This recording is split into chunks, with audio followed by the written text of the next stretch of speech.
almost done. Should I do it again? Yeah, cause I was going like this. Oh my god. Let's just do that over. I really didn't realize that was on know camera. I was swirling my teeth is what I was doing. Yeah. Hello everybody and welcome to another episode of the Feminist Tea Party. My name is Maggie. And I'm Charlie. Today's tea, we are drinking Mrs. Patmar's pudding tea. And it's very sweet. I put a lot of sugar in yours to mask the bitterness because I brewed it a bit too long. Great things have happened, but also bad things have happened. Yes. And everything in between. We have a good lineup this week.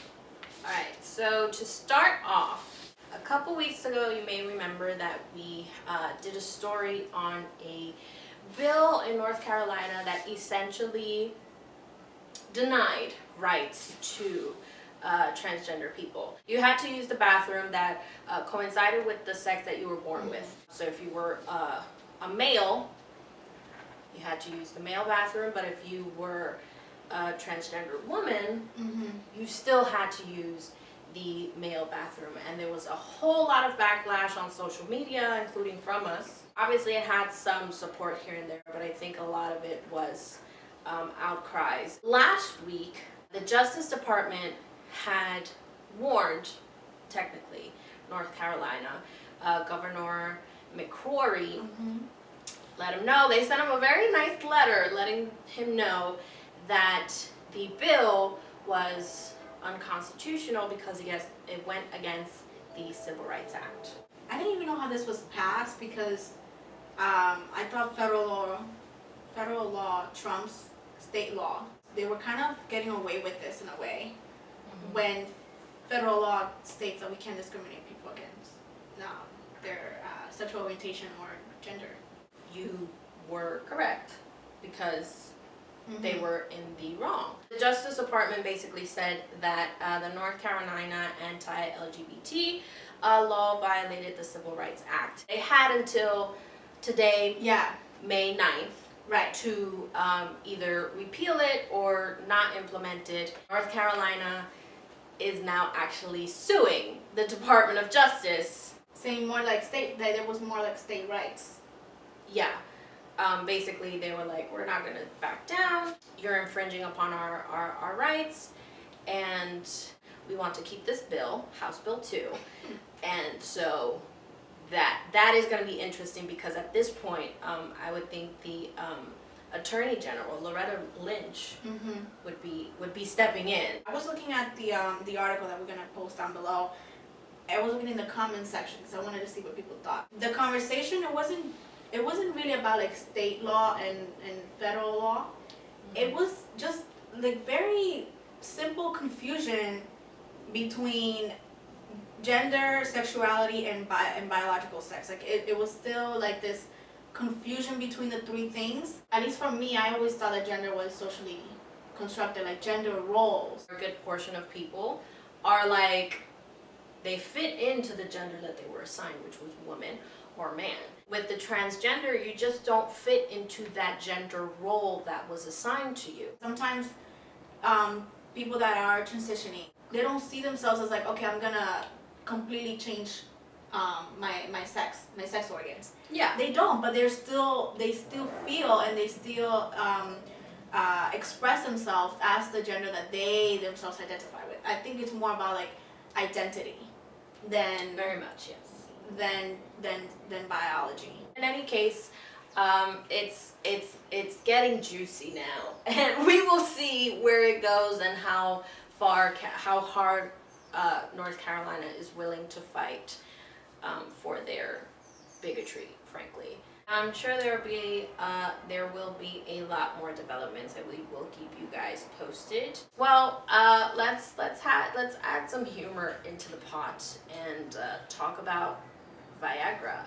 I was reading up on this new law that they're trying to pass, where in order for men to get a prescription for Viagra, they need to have a note signed by their wives as to like that they actually need it because they want to regulate the drug.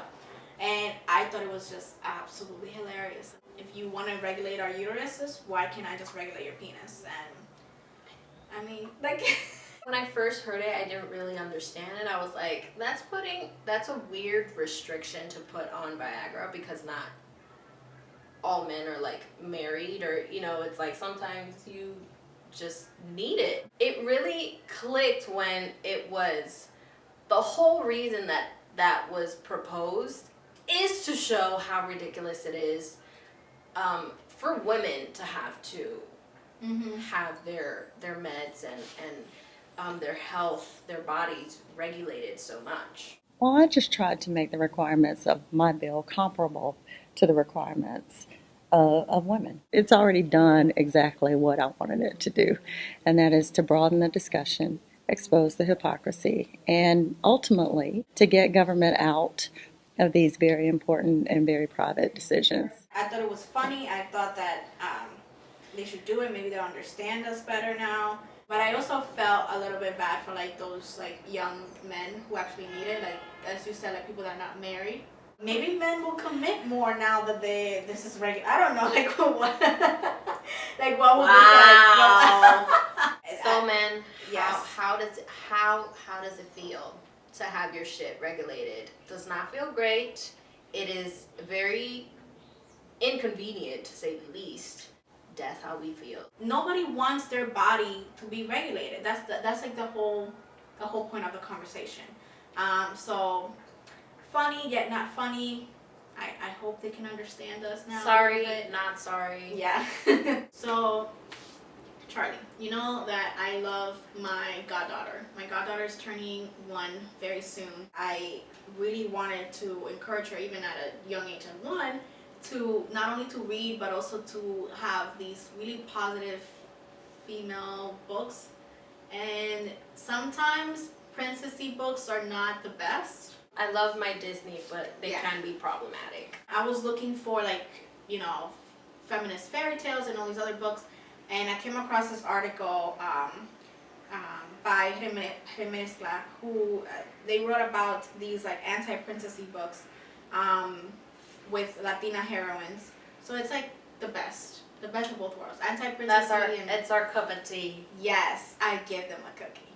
Nadia Fink, she I guess had a similar mentality as me, and she started to write a series of books that she calls Anti-Princesses. And what she did was like she didn't create new ones.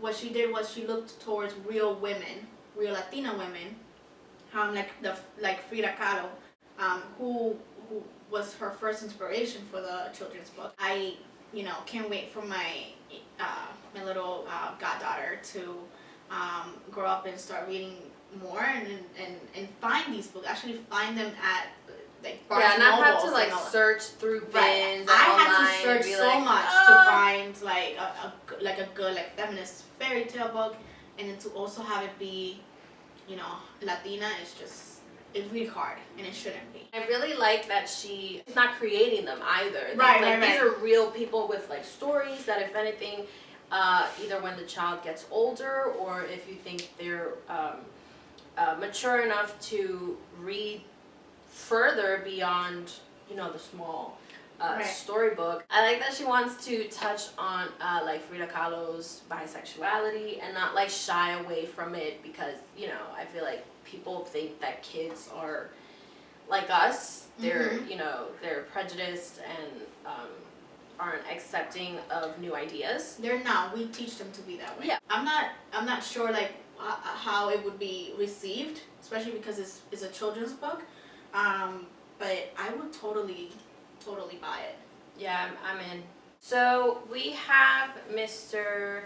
JJ Abrams. He was a speaker at the Archer Film Festival in LA, which is basically exclusively serves to empower young female filmmakers.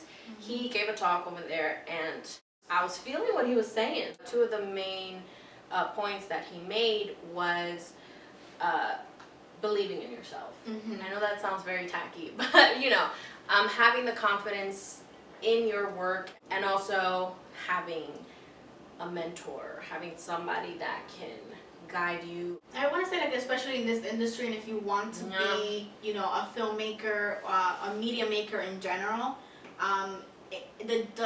the work is very difficult in and of itself. But I think it's harder for young women like ourselves to find not only role models to aspire to, but also to just break in. He was doing some he for she kind of speech, so that was awesome. JJ Abrams has been doing he's been doing pretty well so far with talking about diversity. He advocated for female characters. A few of his projects have centered on women. I do like that he also speaks about having women in front of the camera and behind the camera, which is where like all these young female filmmakers that were at the festival come in, because while it's a huge issue to have women in front of the camera, it's also a huge issue having them behind the scenes. Right. He is still a male in the industry, and one thing that I think we have to work on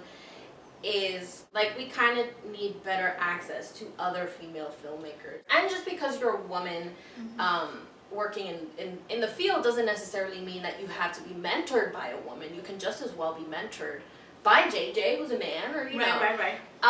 But it's also an issue of relating, and I think a woman in the field, mentoring a woman in the field will have a lot like a lot more things to say that are helpful, because she's been there, because she's had the backlash, because she's had the pushback from people. But I think it's great that JJ is pushing for it, and hopefully we'll be seeing these women, these young girls do their projects, and we'll be seeing more of them. Thank you guys for watching another episode of the Feminist Tea Party. We just want to say thank you to all of our subscribers and everybody who's commenting. We want you guys to follow us on social media, another social media platform like Twitter, Facebook, and Instagram. Our handle always is xxmyeffinglife. My Twitter handle is whatcharlie. My Instagram is at happygaldiaries. Alright, you guys, till next time, cheers.